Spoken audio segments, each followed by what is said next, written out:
किसान भाइयों, आज मैं आपको एक ऐसी जानकारी दे रहा हूं जिसके बारे में आप सभी जानते हैं, लेकिन कुछ लोग जानबूझकर लापरवाही करते हैं। जानकारी ये है कि ये ज्वार का खेत है।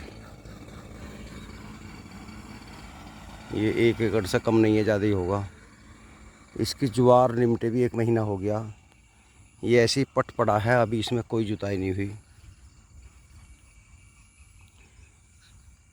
अब मान लिया इसमें ये आड़ू बोएंगे, 2 जुताई करवाओगे, प्रेस लगवाओगे, फिर जुताई करवा के झड़पड़ बो देंगे। अगर गेहूँ बोने होंगे तो ऐसे ही जुताई करवा के पले करके बो देंगे, तो फसल अगली जोर नहीं लगाती बढ़िया। कायदा ये है, जैसे चारा कट रहा है, एक क्यारा कट गया उसकी जुताई कर दो, दूसरा कट गया उसकी जुताई कर दो, धीरे धीरे इसकी जुताई कर दो। चाहे एक बार जोत के छोड़ दो तो खेत पलौट मान जा। पहले जो हल बैल हुआ करते थे किसानों के, मान लिया एक क्यारा जो न्यार खा लिया या आधा ही खवा लिया, तो उसमें बैलों से हल निकाल दिया करे थे देसी या लोहे के हल होते।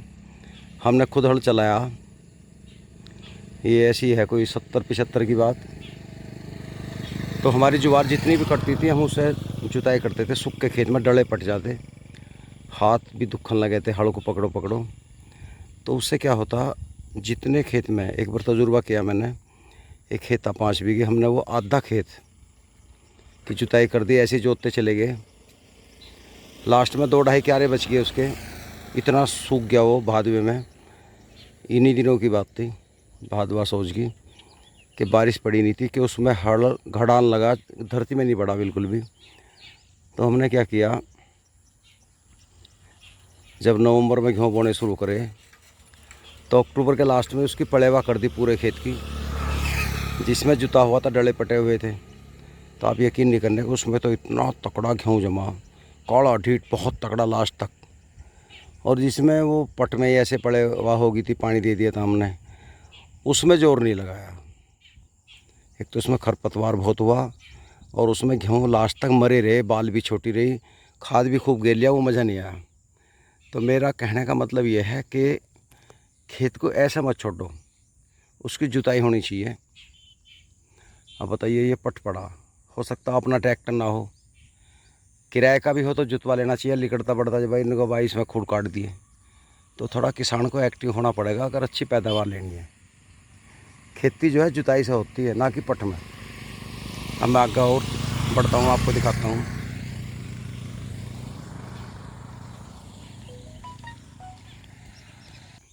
भाइयों, किसान भी 2 तरह के होते हैं। एक तो वे हैं जिनके पास आदमियों का तोड़ा है, लेकिन वो समय पर करवा लेते हैं। दूसरे वे होते हैं जिनके पास आदमी भी हैं करने वाले, और वे ना तो खुद करते ना करवा पाते। बस सुबह उठेंगे, थारे धोरे बैठ, फलाने के धोरे बैठ, गांव की चुगली, उसे कह, उसकी बुराई कर, मतलब पूरा दिन उनकी गांव की राजनीति में पूरा हो जाता है। तो वे लोग भी नुकसान में रहते हैं। रोटी तो देखो सभी खा रहे हैं। तो मेरा कहना यह है, ये जीवन बार बार नहीं मिलता, इसमें मेहनत करनी चाहिए। 3 साल से मैं गन्ने की बंधाई नहीं कर पा रहा हूँ, क्योंकि मेरा यूट्यूब का चैनल है, दूर दूर जाना पड़ता है। भाइयों, मैंने एक बार तो हम ईख बंधवाते थे ठेकेदार पे, पाड़ करवा दी उस पर। उसके बाद में हमने खुद ईख बांधे। पुनीत बबलू भी मंडते थे, ज़्यादातर मैं ही बांधू था। इतना जी लगता था बांधने में। सुबह चले जाओ, सवेरा 6 बजे लग जाओ, और 9:30-10 बजे लो खेत में। वहीं नाश्ता आया, ट्यूबवेल पर हाथ धोए, अपना नाश्ता करा, फिर मंडी के झटका लगाया, और 10 बजे पैकअप, अपना घर आकर नहाओ धो, और 4 घंटे दोपहरी में लौटो। शाम को टाइम मिले 1 घंटा बोल लो, या शाम को मत कुछ भी करो, सुबह झटका लगा दो। तो भाई ये पूरा गन्ना मैं संभालता था। मैंने स्टूल भी बनवाया लोहे का बहुत बढ़िया, उस पर तख्ता जड़वाया, उस पर खड़ा होकर मेड़ भी लगाई, फिर सीढ़ी बनवाई। वो सीढ़ी बेचारी बनी नहीं भाई, 1 ही साल हमने उससे बांधी, फिर मौका नहीं मिला। भाइयों जिस साल मेरा चैनल था, मेरे पे मोटरसाइकिल थी पल्सर, बुलेट बेस के पल्सर ले ली थी हमने। और वो उसे मैं ट्यूबवेल पे लेकर आता था, वो खड़ी रहती थी और अपनी ड्रेस बदली, वही पुराना कुर्ता पटासा, हाथ में जो राप के दस्ताने से बनवा रखे थे, हाथ ना चिरे, और पाँव में फोम के जूते, और तैमंद का ढाटा सा मार के ततीना का ठहर ऊपर से जाली लगाने थे कि ततैया ना चिपट जाए। कई बार ततैया हो जाना खेत में। और भाइयों मैं ईंख बांध रहा हूँ, और बांधते बांधते मुझे किसी ट्रैक्टर की आवाज़ आ गई, कंसेरी ली, भाई इधर से आवाज़ है, तुरंत किक मारी, उन्हीं कपड़ों में सड़े हुई हमें मोटरसाइकिल स्टार्ट के तुरंत वहाँ पहुँच गया, उसकी वीडियो बनाई।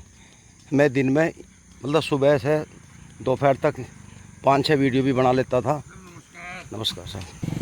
तो भाई वो 4-5 वीडियो भी मेरी बन जाती थी, और ईंख की बंधाई भी होती थी, क्योंकि जब चैनल छोटा था, चल नहीं रहा था इतना, स्टार्टिंग था, मैंने इतनी मेहनत की। और आज तक मैंने ये नहीं देखा दूसरे चैनल वाला क्या कमा रहा है, उसकी क्या इनकम है, कैसा चैनल चल रहा है। वीडियो देखनी देख ली, आज तक मैंने किसी को कमेंट भी नहीं करा, बस गजब या शाबाश तो लिख दिया, कभी बुराई नहीं की किसी की भी। क्योंकि हमें ज़रूरत क्या है, जो आदमी बना रहा है वो अच्छी बना रहा है, बुरी बना रहा है, अपने लिए तो बना रहा है। कई बार आदमी अच्छा करता है लेकिन अच्छी नहीं बन पाती, फिर वो अगली बार सुधार करता है। तो भाइयों कुछ मेरे भाइयों ने चैनल बनाए हैं, वो अपने चैनल पे ध्यान ना दे के दूसरों की बुराई में कमेंट में लगे रहते हैं। कई तो मुझे इतने कड़वे शब्द बोलते हैं। फिर मुझे बबलू ने बताया, पापा यहाँ से एक बटन दबाओ, इनके चैनल खुल जाएंगे। उनके 200-250 सब्सक्राइबर, और वो जवाब ऐसे दे रहे हैं कि मुझे मतलब नसीहत दे रहे हैं। तो ऐसा आदमी सफल नहीं होता। अपने पे ध्यान दो, सबसे बना के चलो, सबको बढ़िया बताओ। मेरा तो कहना ये है। दूसरा, अगर हम हर चीज़ में मीन मेक निकाल लेंगे तो वो हमारा ही नुकसान है। क्योंकि अगर हम चीज़ में ऐसा, एक बार मुझे वास्तु की किताब पढ़ी मैंने, किसी ने लिख दिया कि इसमें झाड़ू यहाँ नहीं होनी चाहिए, इधर नहीं होनी चाहिए, फलाना है, ठिकड़ा है, मतलब इतनी बात बता दी। तो अगर मैं घर में आऊँ तो मेरी नज़र जो थी कि झाड़ू पे जाती थी, और झाड़ू कहीं दिखाई देगी तो मुझे गुस्सा आता था, मैं उसे छुपाया फिरता था। मेरा ध्यान वहीं रहने लगा। फिर मैंने एक दिन देखा, मतलब अपने आप को बदला, यार ये बांस की खरपंची की चीर के बनाई जा। कोई कह रहा झाड़ू में लक्ष्मी का वास है। अरे भाई लक्ष्मी कहाँ से आ गई? ये बांस की खरपंची तिल्लियाँ चीर के उनको बनाया जा, और वो एक इकट्ठा होकर उसकी झाड़ू बनती है, और उसे हम लक्ष्मी कहने लगते हैं। तो कितनी गलत बात है। तो ये कुछ बुद्धिजीवियों ने ऐसी ऐसी बात लिख दी, भ्रांति दिमाग में फैला दी कि हम जो है कन्फ्यूज हो गए। माँ बाप की सेवा नहीं करते, बच्चे की इच्छाएं पूरी नहीं करते, लेकिन ये है ध्यान ये रखते हैं, झाड़ू का बहुत ध्यान रखते हैं। कुछ झाड़ू झाऊ की बनती हैं, मतलब कितने ही पेड़ हैं जिनकी बनती हैं, और पत्तों की कैसा कैसा बनती है चीर के उनको। तो भाइयों इसमें कोई ना भगवान है ना लक्ष्मी का वास है, ये तो बिना मतलब का बेवकूफ़ बनाया गया है। कुछ लोग किताब लिखते हैं, उसमें कुछ ना लिखेंगे तो उसे पढ़ेगा कौन? तो हम स्वतंत्र हैं। एक दिन एक लेडीज़ मैं देख रहा था, अपने खेत में आई, देवता पूजा, उस पर जो भी मिठाई विठाई चढ़ाई। जैसे ही वो हट के चली, उसका पालतू कुत्ता था, उसने पहले तो वो मिठाई पतास से खा लिया, फिर बाद में टांग ठाक सूसू कर दी इस देवता पे। बताइए, कुत्ते का कुछ नहीं बिगड़ा, वो 12 साल जीवेगा, क्योंकि वो गिल्टी महसूस नहीं कर रहा, वो पछता नहीं रहा, वो जो कर रहा है अच्छा कर रहा है अपने हिसाब से, वो खुश है। तो हम जो है ना गिल्टी महसूस करते हैं, कोई गलती करने के बाद पश्चाताप जो करते हैं, ये हमारा नुकसानदायक है। पहली बात तो गलती मत करो, अगर होगी तो फिर पछताना क्या, दोबारा रिपीट मत करो उसे।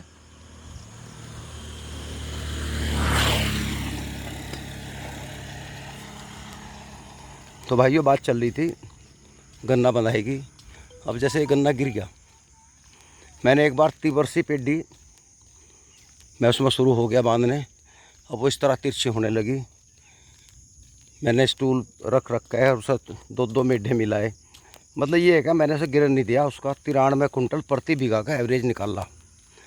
और बीच बीच में जहाँ लगा था मुझे पेड़ा सा यूरिया खाद लाया, बाल्टी में उगाल लिया और उसकी जड़ में यूरिया भी लगाता रहा। मतलब पता नहीं 6 बार बंधी 7 बार बंधी, मैं उसे बांधता रहा, मैंने वो गिरने नहीं दी। और जब वो हमने मील पर डाली तो 93 कुंटल प्रति बीघा उसका एवरेज आया। उसके बाद में जब से मैंने बांधनी छोड़ दी है, क्योंकि समय नहीं है, तो बंधवाई भी है, पैसा भी दिया बंधैया को, लेकिन वो एवरेज नहीं मिल पाता। कारण क्या है? दूसरी पैसा, बड़ी गलती तो ये है, ठेकेदार ने बांध दी, हमने पैसा दे दिया, हिसाब ख़त्म। हम खेत के पर मतलब नज़र मारते हैं धोरे पे, हमारा किनारा अच्छा खड़ा है, अंदर नहीं जा पाते। कई बार ऐसा होता है खेत में कोई दड़िया बीच में ऐसी होती है जो किसी कारण से उभर नहीं पाती, हल्की रह जा। अगर हम खुद ही खेत में अपने में घूम रहे हैं अंदर, तो हम उस दड़िया को देख लेंगे या कोई अढ़ावा खड़ा है उसको पाट देंगे। मैं अपने हाथ से बांधता था, जितना भी अढ़ावा था इसको भी पाटता रहता था साथ में। कोई बेल चढ़ रही है ऊपर, कंदूरी की है या और भी बेल है, उसको गैल लगैल सपा कर देना। चाहे पूरे दिन में मेरे पे एक बिस्सा बंधाई हुई है, लेकिन साफ करता गया अपने हिसाब से, तो फसल भी खुश होती है। तो भाइयों, मेरा कहना यह है, मैं ये नहीं कहता हर किसान अपने गन्ने की बंधाई करे। अब देखिए, जैसे ये गन्ना है, इसकी 3 बार बंधाई होली, 2 बार तो मेढे बंधे, तीसरी बार में 2 मेढों को ऊपर मेड़ लगा दी गई। अगर ये गन्ना हमारा फरवरी में गया, क्योंकि ज़रूरी नहीं है कि सारी पेडी एकदम चली जा, समय लगता है, पहले एक खेत कटेगा, फिर दूसरा, तीसरा, चौथा, तो इतने 25% गन्ना ज़मीन पर लौट जाएगा। अब इसमें अगर हमारे पास अपने नौकर हैं या हम खुद भी कर सकते हैं, अगर हम ठाली हैं, हमारे पास समय है, तो इनको हम बड़े आराम से एक बार पत्ता और फेर सकें। मेढे को सीधा करते रहो, खींच के बांधते रहो, तो जो गन्ना तिरछा बंका है, मतलब मेढा सीधा होने के बाद में फिर वो सीधा चलने लगता है। अब जैसे किनारे का मेढा तिरछा हो रहा, इस मेढे को सीधा बांध दो या इस दूसरे मेढे से मेड़ लगा दो इसकी, तो ये है। तो जो किसान कुछ बाहर का साइड काम कर रहा है, वो तो एक चलो मजबूरी है, वो 2 रुपये बाहर से कमा रहा है, यहाँ लेबर को दे रहा है। लेकिन कुछ किसान ऐसे हैं जो, हालांकि मेरी बात का बुरा मान लेंगे, पर कोई बात नहीं, मेरा काम तो बताना है। खुद हैं ठाली, कर नहीं सकते, क्योंकि वो जो सही समय है काम करने का, सुबह सुबह का होता है 9 बजे तक गर्मी में, और उस समय को वे सुबह उठेंगे, दूसरे के घर जा बैठेंगे, घेर में जा बैठेंगे, वहाँ राजनीति शुरू कर देंगे, नेताओं की बात, राजनीति की। भाई जब हमें इलेक्शन नहीं लड़ना, हम किसान हैं, हम तो अपनी खेती करनी, तो हम अपना काम करें। और जो किसान अपने खेत में काम करता है, वो हारा थका आता है, नहा धो के अपना खाट पर पड़ जाए, उसे टाइम नहीं मिलता किससे फालतू बात करने का। ये भाइयों हमारा खेत है, ये 4 बार बंध गया, पेडी है 30 वर्षी, 1 2 3 4 बार के बाद भी वो मज़ेदार नहीं हुआ। अगर मैं खुद बांधता तो अब स्टूल लगा के इसकी यहाँ मेड़ लगाता, अभी और 10 दिन बाद, क्योंकि ये गन्ना हमारा जनवरी में जाएगा और जनवरी तक ये गन्ना बहुत बढ़ेगा और तिरछा भी हो जाएगा।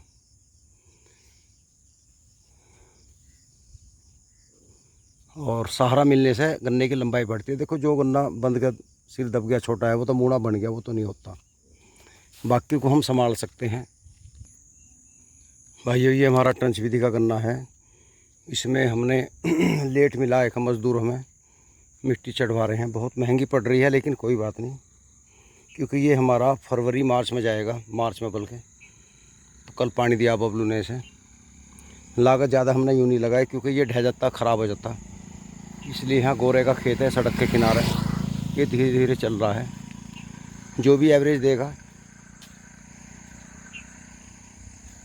ट्रंच विधि का, तो फाइनल हम बाद में बताएंगे इसकी पैदावार लेके, क्योंकि अभी फैसला करना ठीक नहीं होगा।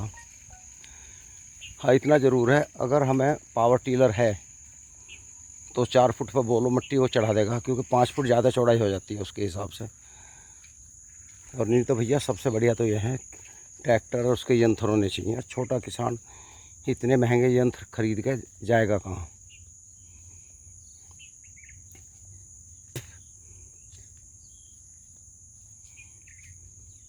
हाँ, इतना ज़रूर है, इस गन्ने के मुकाबले इसकी बंधाई कम हुई। जो पौधे 3 बार बंधे हैं, ये 1 बार बंधने के बाद ही काम कर रहा है। अब देखना ये है कि वो 28 इंच के हैं, ये हैं 60 इंच के। इससे क्या फ़ायदा होगा, क्या नुकसान होगा, बताने वाला कल ही बताएगा। सुनी सुनाई में फ़ायदा नहीं है, जो खुद तजुर्बा कर ले किसान, जब भी मज़ा है। तो दोस्तों, आज की वीडियो में इतना ही काफ़ी है। काफ़ी लंबी वार्ता होगी। कुछ मेरी बात आपको शायद अच्छी ना लगी हो, लेकिन क्षमा चाहता हूँ।